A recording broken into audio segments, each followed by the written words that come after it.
Les diplomates français en Algérie, à Alger, mais aussi à Oran et à Annaba, dès qu'ils veulent sortir de leur ville, d'Alger, d'Oran ou Annaba, ils doivent demander une autorisation à la police algérienne et être escortés. On n'est pas libre de ces mouvements en Algérie contre les diplomates. C'est pour ça que personne de l'ambassade n'a pu aller au domicile de Boualem Sansal, qui est à Boumerdès, à 40 km d'Alger, parce qu'il faut une autorisation pour sortir d'Alger.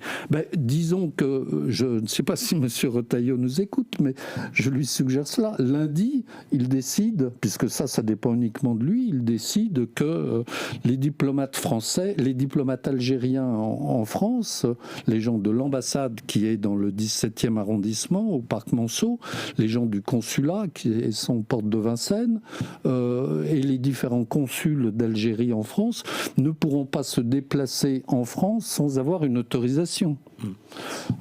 Qu'est-ce qu'on risque pour un diplomate français en Algérie si on se déplace sans autorisation ?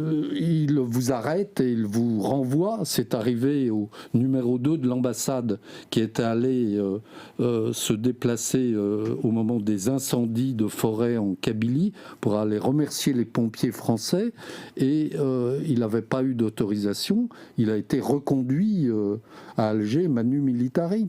Donc faisons la même chose. Même chose, l'archevêque d'Alger, les religieux en Algérie, ils doivent avoir une autorisation et une escorte également pour se déplacer. Le recteur de la mosquée de Paris, disons-lui qu'il ne pourra pas se déplacer en France hors de sa mosquée sans autorisation. Ce sont des choses simples à faire. Ça ne risque pas d'arranger vos relations avec lui? Ça ne risque pas. Non, mais c'est dans leur intérêt, c'est pour leur sécurité, pour qu'ils ne rencontrent pas des Français qui sont les relents du colonialisme, comme on dit à Alger.